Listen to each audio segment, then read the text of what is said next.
X. One way we can analyze this situation. We can use the coefficient of variation. This is where the coefficient of variation comes. You can measure the coefficient of variation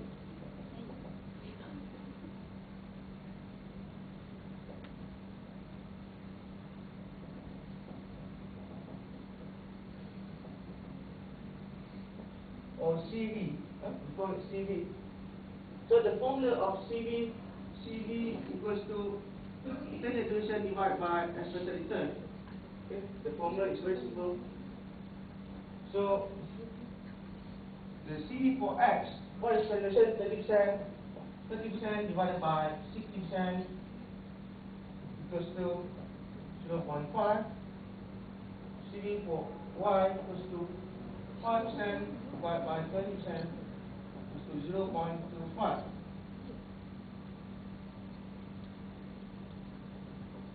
Okay. What does coefficient variation measures? It measures how much the risk. Here the standard deviation refers to the risk. How much the risk per 1 unit of return. For 1 unit of return, how much the risk per 1 unit of return. So if we have the coefficient variation of 0.5, it means that if the return is 1 ringgit, so our risk here is 50 cents. We have a risk of losing 50 cents in our investment of X. But here, if the return is 1 ringgit in Y, we have the risk of losing 25 cents. So which one would you prefer, X or Y? Definitely you choose the lower coefficient variation. So here in this case, you choose stock Y. Okay, stock Y. So we are going to stock. Now what about portfolio? If you have more than one stock, how to find the expected return for portfolio? Okay. So I think we don't have much time. So maybe we can continue some other time. Any questions or what? You can ask anything not related to the lecture as well. I want to ask more, right? Yes. For example, the unit trust company that is focused on the investment. Yes. They have 5 portfolio Yes. investment. There is ASF, PSW, ASN, PSS2, and also PSP. Yes. But when I look at the familiar portfolio, it's ASB. So When you look at ASB is familiar on yeah. the portfolio. So is it the manager calculate the risk based on the systematic risk, like you calculate No. or based on unsystematic? We have not gone to systematic risk here. Here we are only looking at the risk of individual stock. Here we are only looking at the risk of individual stock. We haven't looked at the risk if we are talking about portfolio risk.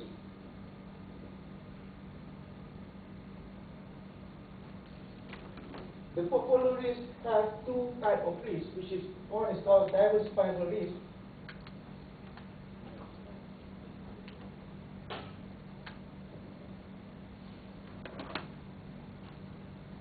And another one is called market risk.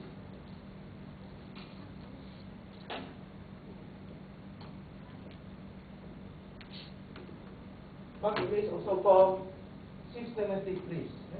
Systematic risk.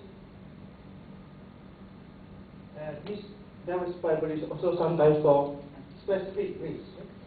Called specific risk. So to illustrate this situation here, let's look at the diagram here. Now, suppose X, the x-axis is number of stocks that you have in your portfolio. Number of stocks that you have in the portfolio, and suppose this one is your risk, your portfolio risk.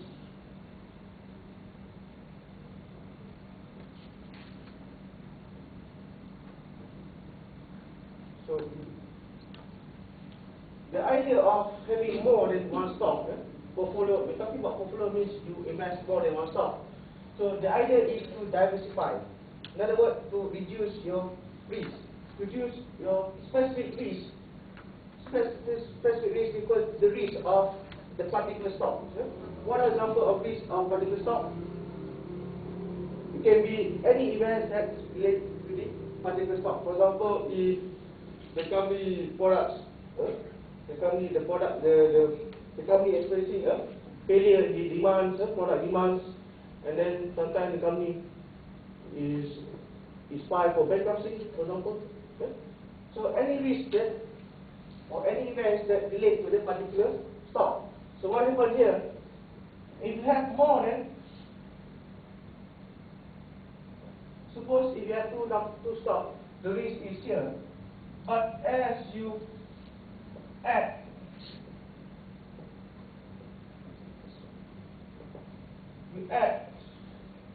the more you add stock to your portfolio, the more number of stock that you have in the portfolio. What happens to the portfolio risk is going to be going down. This is represented by portfolio. It will become the same as the market risk. This is for market risk. This part is for diversified risk of specific risk. So the concept that is being used by the unit trusts or mutual funds, for example ASB, they are trying to build up a well-diversified portfolio. Well-diversified portfolio in order to reduce the specific risk. The specific risk equal to the risk that you're going to have particularly relating to the particular stocks. For example, when the SARS, we have recent cases of SARS disease. So it's going to affect the stocks that involve in tourism. Do you agree? All those hotels, they're going to lose some customers. So if you invest in the hotel business or have hotel stock, so there's a specific risk attached to it. The market risk, we're talking about the risk to the stock exchange, the overall stock exchange as a whole. Here we're talking about the whole market, overall market.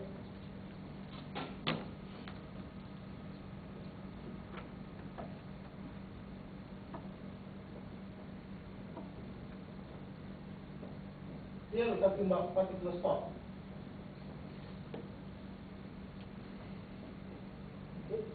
So it will come to a point where the total portfolio risk is the same as the market risk. Okay. Any more questions? Yes. One question. Yeah. Is it possible for the two results of risk measurement compared to each other when standard deviation and coefficient of variation? Yeah. Is there a possibility that both results contradict with one another?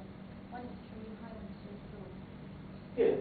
The difference between this risk and this risk.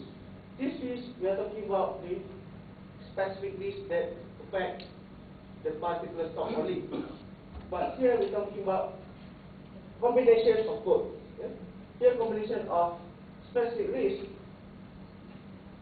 So this the risk that involved in the particular stock that we have mentioned using the standard deviation of the particular stock X or Y. Yeah? But here we are talking about the risk if you're investing in the stock market as a whole. Okay? So this one is an individual stock risk, actually is a subset to this. Okay? It might affect, but it depends how many number of stocks that you have in your portfolio. Okay? You answer your question? I think I asked differently. Huh? What I asked was, we have standard deviation and coefficient Yes. for measuring risk. Yes. The two methods basically. Yes. Okay. So is it possible for us to have contradicting results for the two measures? Oh, Standard deviation is high, coefficient is low. yes. still possible, but the thing is, it depends on the risk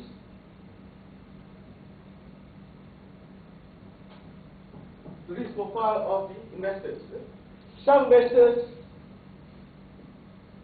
looking for high return, and they don't mind taking high risk.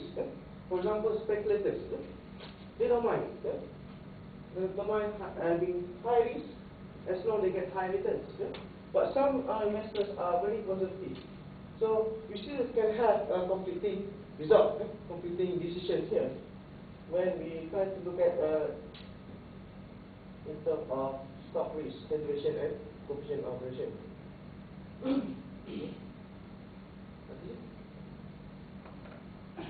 Okay, I have one question. Yes. This is regarding about the definition of the specific risk and market risk. Yes. So we have already encountered the currency crisis in 1997. Okay, and it affects the stock market value. So if we look at the calculation of the specific risk, market risk, actually we can avoid.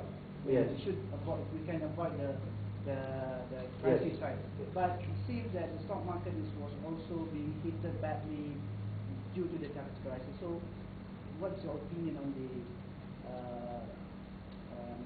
impacts of the speculation measures which has been done by certain individuals in the world to attack the currency and then it affects the stock market exposure? Okay. Your question is relating to two different scenarios there. One is relating to the stock market, how the speculation measures affect the stock market. Another one is how actually this thing happen.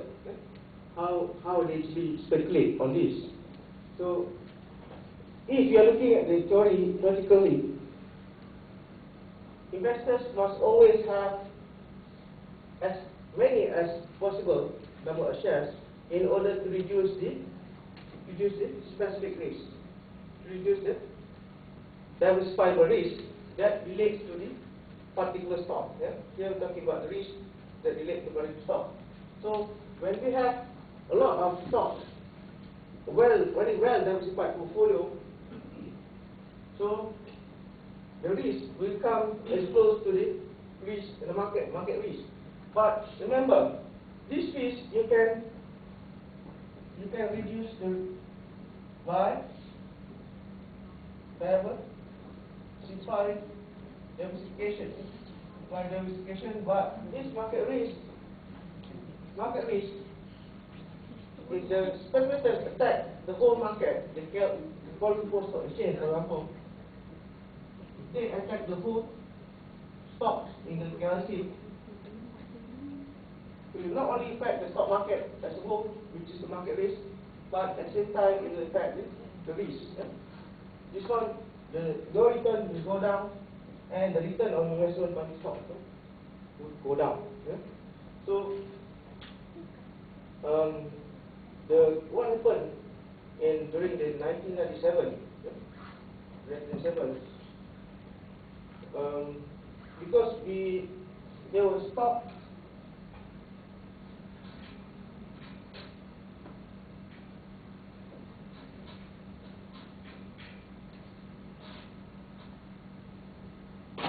Well, basically in 1997, we just look at the trend of the stock market. From 1990, we start a bull run. We have a bull run, and our KLSC index has reached the highest point about 1,000, something near to 1,300. Okay? Now, but since 1997, the crisis, the stock market slowed down tremendously, and as of now, we are something like 600 plus, 650 at the moment. So, what happened here? When we have a pool of investors, the investors that invest in the stock market, number one, there are large investors coming from the United States, from outside the local market. Talking about foreign funds from overseas, mutual fund for overseas, they have billions. They come into the currency with billions of ringgit. Yes? So what happened? 1997. In 1997, when they foresee something is going to happen to our stock market because of what happened in the previous Thailand, what happened to progress economic condition in Thailand, the Thailand was devalued, and the effect is very bad. It was there was a very large stock movement in the Thailand market, Thailand stock exchange. So the effect that all these investors, they pull up from this currency, they try to get up from currency, they sell all the shares. So what happened here? You see, when they sell the shares, so they're willing to take any price. So what happened? Stock to go down. So here, you cannot escape the market risk.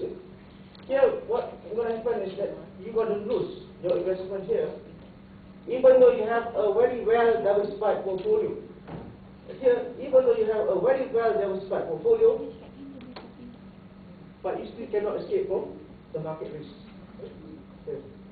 So are you saying that the 650 point is our market risk, and we are now in the Okay, how to measure market risk?